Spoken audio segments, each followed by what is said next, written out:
ধরো এটা হচ্ছে সমতল নেওয়া হলো, সমতলে নেওয়া হয়েছে দ্বিমাত্রিক। এখানে দেখো এখান থেকে একটা লাইন টেনে নেওয়া হচ্ছে, ভালো করে দেখবে, এটা হচ্ছে এটা লাইন টেনে নেওয়া হবে। ক্লিয়ার? এইটাকে নেওয়া হলো কি, এটা হচ্ছে এক্স অ্যাক্সিস, এটা ওয়াই অ্যাক্সিস। ক্লিয়ার? এখন দেখো এখানের একটা পয়েন্ট নেওয়া হলো, এই পয়েন্টটা নেওয়া হলো এ পয়েন্ট, যার নাম দেওয়া হচ্ছে কি x1 y1। ঠিক আছে? একটু বুঝতে পারছো না, না ছোট হয়ে যাচ্ছে, ঠিক তো? দেখো a সমান লিখলাম x1 হচ্ছে y1। ক্লিয়ার? এটা হচ্ছে এখানে একটা পয়েন্ট নেওয়া হলো, এই পয়েন্টটার নাম দেওয়া হলো b, যেটার নাম দিলা হলো x2 y2। এতটুকু পর্যন্ত পয়েন্ট। তাহলে এই যে সরলরেখা, এই সরলরেখার উপর a একটা পয়েন্ট নেওয়া হলো, আর একটা হচ্ছে b একটা পয়েন্ট নেওয়া হলো। ক্লিয়ার? এখন দেখো এখানে x1 মানে এইখান থেকে এতটা পর্যন্ত যে ডিসটেন্স আসছে সেটা হচ্ছে কি আমরা লিখতে পারবো x1, ঠিক না? তার মানে আর এখান থেকে এই দিক দিয়ে যে ডিসটেন্সটা আছে সেটা হচ্ছে কি y1, ঠিক না? সেম পোরশন এখান থেকে এতটা পর্যন্ত যে ডিসটেন্সটা যাচ্ছে, অর্থাৎ এখান থেকে এই দিকে যে ডিসটেন্সটা যাচ্ছে এতটা পর্যন্ত যে ডিসটেন্সটা আসছে সেটা হচ্ছে কি x2, আর এখান থেকে এই দিকে এতটা পর্যন্ত যে ডিসটেন্সটা আসছে এটা হচ্ছে y2। এখন দেখো তাহলে এই পয়েন্ট থেকে বি পয়েন্টের ডিফারেন্সটা আমি কি করে বার করতে পারবো? সেম কোশ্চেন অ্যারাইজ করে উঠছে সবার ক্ষেত্রে। দেখো এখানে প্রশ্নটা কি হবে, তাহলে আমরা কি করে বার করব এখান থেকে এইটুকু ডিসটেন্স। দেখো এটাকে যদি সমান্তরালভাবে টেনে নেওয়া অর্থাৎ এক্স অ্যাক্সিস বরাবর, তাহলে এখান থেকে এইটুকু যখন আমি বাদ দেবো তখন নিশ্চয়ই এখানে ছিল x2 আর এখানে ছিল x1, তাহলে আমি এইটুকু বার করতে পারবো কি x2 x1 বার করতে পারবো কি পারবো না? পারবো, ঠিক আছে? সেম এখান থেকে এইটুকু ছিল কি, এখান থেকে এইটুকু দেখো y1, আর এখান থেকে এই টোটালটা কি ছিল, এটা হচ্ছে y2। তাহলে আমি এইখানে যে পোরশনটা বার করব y2 হচ্ছে y1। ক্লিয়ার? ক্লিয়ার? বুঝতে পেরেছো? অর্থাৎ এই পয়েন্টে a পয়েন্টে ছিল x1 y1 আর b পয়েন্টে ছিল x2 y2। তার মানে কি যে এই পয়েন্ট পর্যন্ত এসছে x অ্যাক্সিসের যে এই পয়েন্টটা সেটা হচ্ছে x1 ছিল, আর এই পর্যন্ত যে পয়েন্টটা ছিল এটা হচ্ছে y1 ছিল। ঠিক আছে? এখন কি হয়েছে, x2 টা হচ্ছে এতটা পর্যন্ত গেছে, একদম x2 এই পয়েন্ট পর্যন্ত এসেছে, আর y2 টা হচ্ছে এই পয়েন্ট। তাহলে এই দুটোর মাঝে যে ডিফারেন্সটা রয়েছে সেই ডিফারেন্সটা আমি বার করলাম। কি করব, বড়টা থেকে সবসময় ছোটটা বাদ দিতে হবে, অর্থাৎ x2 x1 y2 y1 পেলাম। দেখো এই যে পেলাম, এখানে দেখো এটা কি করছে, এটা একটা থিটা কোণ করছে না করছে না? থিটা কোণ করছে, করছে না করছে না? করছে। তাহলে দেখো এইটাকে আমি টেনে নিয়ে এই যে থিটা কোণ করছে, অর্থাৎ এই থিটা যখন কোণটা করছে আমি কি লিখতে পারবো, এখানে নতি সমান কি লিখতে পারবো, নতি লিখলাম, বা স্লোপ সমান নতি ব্র্যাকেটে m সমান আমি কি লিখতে পারি, নতি বলা হয়, প্রবণতা বলা হয়, ঠিক আছে? নতি সমান m সমান হচ্ছে tan থিটা লিখতে পারি। tan থিটা সমান আমরা কি জানি, tan থিটা সমান আমরা জানি লম্ব বাই ভূমি, অর্থাৎ পারপেন্ডিকুলার বাই হচ্ছে বা হাইট বাই হচ্ছে বেস, বা পারপেন্ডিকুলার বাই বেস অর্থাৎ লম্ব বাই ভূমি। এই যে এটা যদি সমকোণী ত্রিভুজ ধরা হয়, এই অংশটুকু, এই যে টোটাল এই অংশটুকু যদি সমকোণী ত্রিভুজ হয়ে যায়, এটা সমকোণী ত্রিভুজ, এটা হচ্ছে 90 ডিগ্রি অ্যাঙ্গেল, আর এটা হচ্ছে অতিভুজ। তাহলে দেখো এই থিটা কোণের সাপেক্ষে এটা হচ্ছে লম্ব আর এটা হচ্ছে ভূমি। তাহলে দেখো লম্বটা কত হচ্ছে, y2 y1 ডিভাইডেড বাই এটা হবে কত, x2 x1। Clear? y2 y1 by হচ্ছে x2 x1।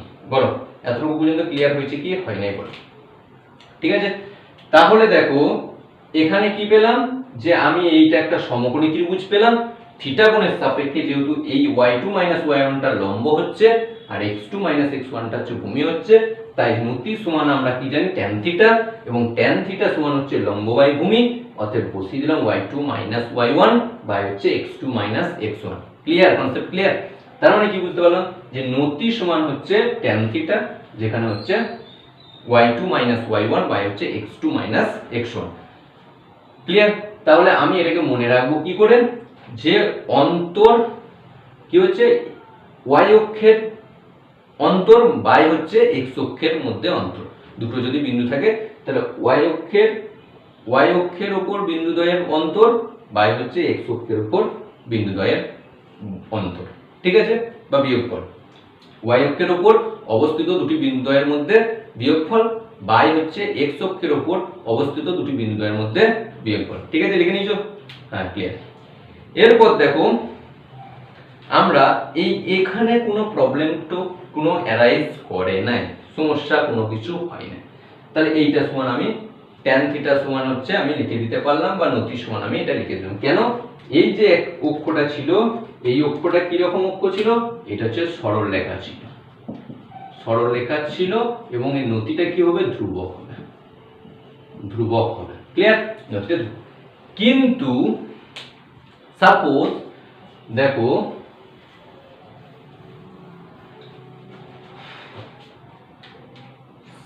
সাপোজ এটা হচ্ছে x অ্যাক্সিস, এটা y অ্যাক্সিস, নো প্রবলেম। এখন দেখো এখানে একটা যদি রেখা টানা হয়, এই রকম যদি রেখা হয়ে যায়,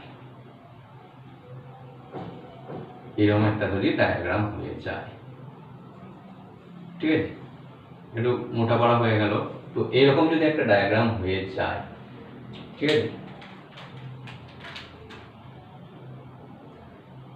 এইরকম যদি একটা ডায়াগ্রামটা হয়ে যায়, বুঝতে পারছো? এইভাবে এটা ধরো, ঠিক আছে, তো এইরকম যদি ডায়াগ্রাম, এটা x অ্যাক্সিস, এটা হচ্ছে y অ্যাক্সিস, নো প্রবলেম, এটা আমরা জানি, এবং সমতল রেখা হচ্ছে সমতলের উপর অবস্থিত এবং দ্বিমাত্রিক। এখন দেখো এটার উপর যদি হয়ে যায়, ধরো সাপোজ একটা পয়েন্ট নিলাম, এখানের যে পয়েন্টটা নিলাম, ধরো এখানে আমি নতিটা বার করবো কি করে? ধরো এখানে একটা পয়েন্ট দিচ্ছি, এই একটা অ্যাঙ্গেল, সাপোজ এখানে একটা আমি ধরো অ্যাঙ্গেল নিলাম, ঠিক আছে, এই পয়েন্টটাতে, এই পয়েন্টটার নাম দিলাম ধরো x1 y1, ঠিক আছে, এই পয়েন্টটার নাম দিলাম কি হচ্ছে x1 y1। তার আগে দেখো এটার আগে একটু আগে তোমাদের কনসেপ্ট একটু ক্লিয়ার করি। এইখানে একটা ধরো অ্যাঙ্গেল ইয়ে হলো, তাহলে এই অ্যাঙ্গেলটাতে কি করলাম আমি? একটা কি স্পর্শক টানলাম, এটা কি টানলাম? স্পর্শক টানলাম, ঠিক না, এটা একটা স্পর্শক টানলাম। এই পয়েন্টটার আমি যেহেতু কোনটা বার করবো, যেহেতু এটা কার্ভ আকারে আছে, ঠিক না, তাহলে এইখানে যে অ্যাঙ্গেলটা ক্রিয়েট করবে, এই অ্যাঙ্গেলটা কি ক্রিয়েট করলো? এটা হচ্ছে থিটা 1। আবার ধরো আমি এখানে ধরো একটা এই অ্যাঙ্গেল, এই বিন্দুটা, এটা এই একটা বিন্দু, এ ধরো এই একটা বিন্দু ছিল, এই বিন্দুতে একটা অ্যাঙ্গেল বার করলাম, যে অ্যাঙ্গেলটা কি ছিল? থিটা 1, ঠিক আছে।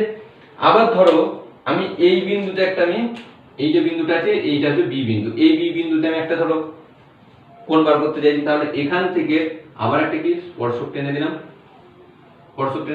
তাহলে এখান থেকে একটা কি বেরোচ্ছে? এই স্পর্শক টানার ফলে কি হচ্ছে? এখান থেকেও একটা কি হচ্ছে?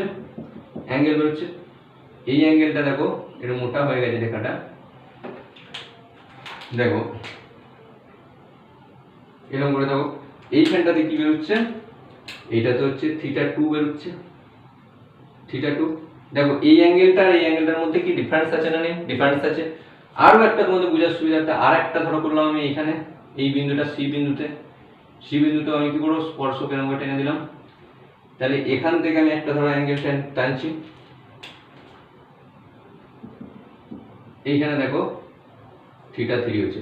দেখো অ্যাঙ্গেল গুলো, এই যে স্পর্শক গুলো, এগুলো সব একটা স্পর্শক অর্থাৎ ট্যানজেন্ট, ঠিক আছে, এই স্পর্শক টান। তাহলে এই যে অ্যাঙ্গেল গুলো, এগুলো দেখো এইটা ছোট হচ্ছে, তার থেকে এটা বড় হচ্ছে, এটা বড় হচ্ছে, তার মানে এখানে অ্যাঙ্গেল গুলো সব কিন্তু সমান নেই, অর্থাৎ থিটা 1, থিটা 2, থিটা 3 সবগুলো কিন্তু নট ইকুয়াল টু রয়েছে না? নেই, রয়েছে। অর্থাৎ কোণগুলো যেহেতু অসমান রয়েছে, অর্থাৎ এগুলো কোণগুলো অসমান হচ্ছে, অর্থাৎ পরিবর্তনশীল হচ্ছে। কোণগুলো কি হচ্ছে? পরিবর্তনশীল হচ্ছে। কোণগুলি পরিবর্তনশীল, মনে থাকবে, কোণগুলি পরিবর্তনশীল। তাহলে পরিবর্তনশীল যেহেতু হচ্ছে, তাহলে এখানে নতিটা কি হচ্ছে? চল পাবে। এখানে নতিটা আমি ধরো এখানে যখন আমি নতি বার করব, এই থিটা 1 এর ক্ষেত্রে নতি যখন বার করব কত হচ্ছে? tan theta 1। নতি সমান কত লিখবো? নতি সমান লিখব tan থিটা 1। এখানে নতি কত বার করব, এখানে নতি সমান আমি লিখব কত, এখানে নতি সমান আমি লিখব tan থিটা 2, এখানে নতি সমান আমি কি লিখব tan থিটা 3। বুঝতে পেরেছো? তার মানে কি দেখো কোণগুলো দেখো প্রত্যেকটার কোণ কিন্তু চেঞ্জ হতে থাকছে, অর্থাৎ থিটার মানটা চেঞ্জ হতে থাকছে, অর্থাৎ তাই এখানকার যে নতিগুলো আছে সেই নতিটা কি হবে, চল অর্থাৎ ভ্যারিয়েবল হবে, এবং একটা নির্দিষ্ট বিন্দু থেকে বিন্দুতে বার করতে হবে, একটা নির্দিষ্ট বিন্দুতে বার করতে হবে, এবং এটা কি হচ্ছে চল হবে। সব নতিগুলো এখানে নতি কি হবে, এখানে নতি চল হবে, নতি চল, ঠিক আছে, চল রাশি বা ভ্যারিয়েবল, কি বলবো ইংলিশে বলবো ভ্যারিয়েবল, মনে থাকবে ভ্যারিয়েবল অর্থাৎ চেঞ্জেবল।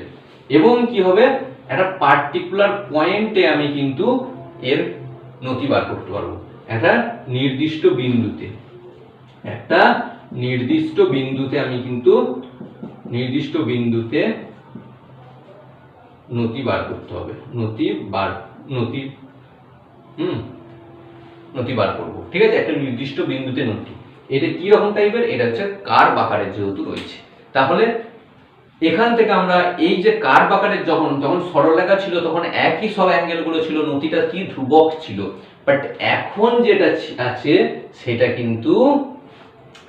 কিন্তু কি সেটা পরিবর্তনশীল, এবং প্রত্যেকটা একটা পার্টিকুলার বিন্দুতে আমাকে বার করতে হচ্ছে। মজা তো এখানেই, একটা নির্দিষ্ট পার্টিকুলার বিন্দুতে বার করতে হচ্ছে এবং আমাকে ট্যানজেন্ট আনতে হচ্ছে, স্পর্শক। তাহলে দেখো এরপর চলো কি করে আমরা এটা থেকে ডেরিভেটিভ করব, তার আগে দেখে নাও, ঠিক আছে। দেখো